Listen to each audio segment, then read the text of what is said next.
রূপালী চোখে দেখতে পারে না। রূপালী বিছানার উপর বসে আছে। ঠিক সে সময় রূপালীর শ্বশুর রমজান মিয়া বিছানার উপর উঠে বসলো। রূপালীর হাত ধরে নিল। রূপালী ভেবেছিল রূপালীর স্বামী রবিন অফিস থেকে চলে এসেছে। রূপালী বলল, কি হয়েছে তোমার? তুমি অফিসে না গিয়ে ফিরে এলে কেন? রূপালীর শ্বশুর কোনো কথা না বলে রূপালীর পিঠে হাত দিয়ে দিল। রূপালী বলল, কি হয়েছে তোমার? হ্যাঁ, আজ তুমি কেন এমন করছো? রাতে বউকে আদর করে মন ভরেনি? ঠিক সে সময় কে যেন দরজার কলিং বেল বাজালো। রূপালী বলল, দাঁড়াও, আমি দেখে আসছি কে এসেছে। এই বলে রূপালী ঘর থেকে বেরিয়ে আসলো। রূপালীর শ্বশুর বলল, এখন আর এই ঘরে থাকা যাবে না, ধরা পড়লে আমার আশা পূরণ হবে না। এই বলে রমজান মিয়া রুম থেকে বেরিয়ে আসলো। রূপালীর শাশুড়ি দরজার সামনে দাঁড়িয়ে রেগে লাল হয়ে গেল। কলিং বেল বাজিয়ে যাচ্ছে আর বলতে লাগলো, আজ দরজা খুললে কষে একটা চড় মেরে দেব, এমনটা বলছে। ঠিক সে সময় রূপালী দরজা খুলে দিল।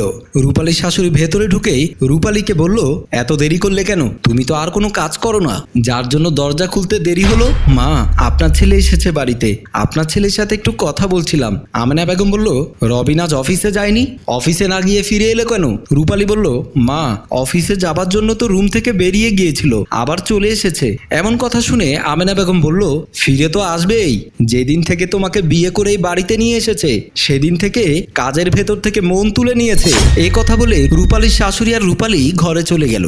রূপালীর শাশুড়ি ঘরে ঢুকে রবিনকে ঘরে দেখতে পেল না। রূপালীকে বলল, কোথায় রবিন? দরজা খুলতে দেরি হয়েছে, তাই আমার ছেলের নাম দিয়ে কেটে যেতে চাইছো?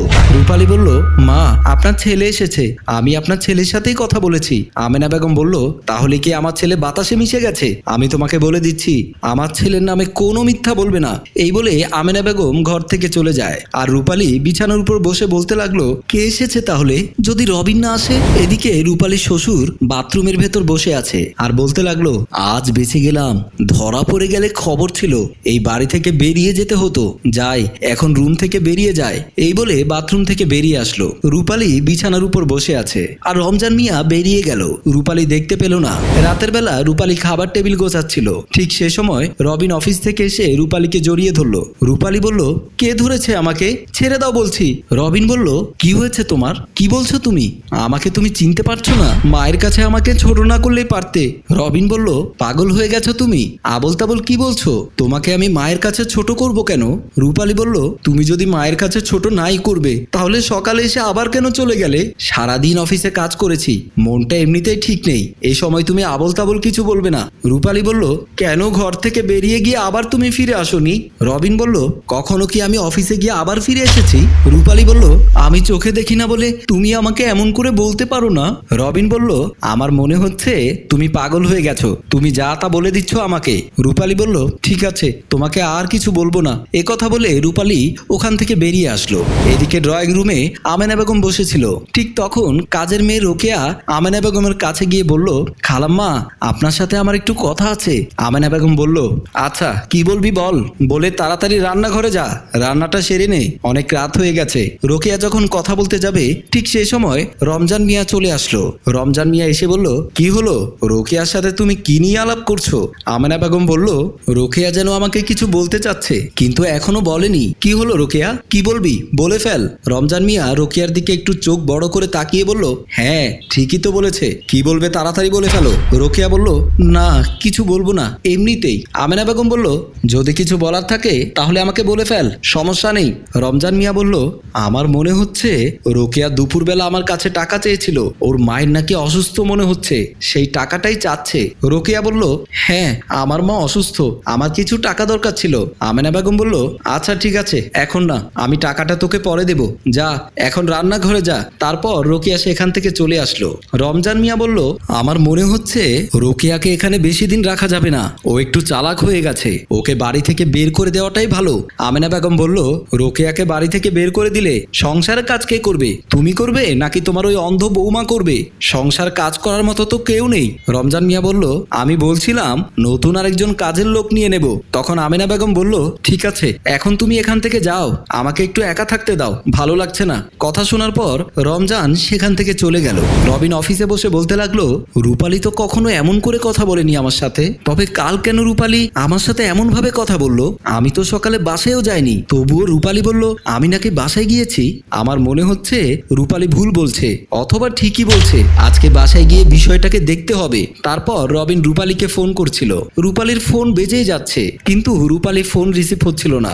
রবিন একটু চিন্তায় পড়ে গেল। তারপর রবিন বলল, আমি রূপালীর সাথে রাগ করে কথা বলেছিলাম, হয়তো তার জন্য রূপালী আমার ফোন ধরছে না। ঠিক আছে, আমি বাসায় গিয়ে আজকে রূপালীর কাছে মাপ চেয়ে নেব।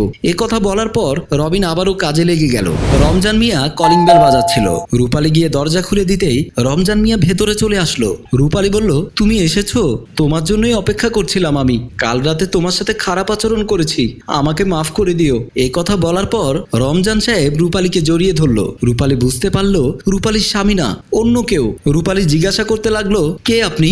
আমাকে ছেড়ে দিন। ঠিক সে সময় রবিনের মা চলে আসলো। রবিনের মাকে দেখে রবিনের বাবা ভয় পেয়ে রূপালীকে ছেড়ে দিল। ঠিক সে সময় রবিন চলে আসলো।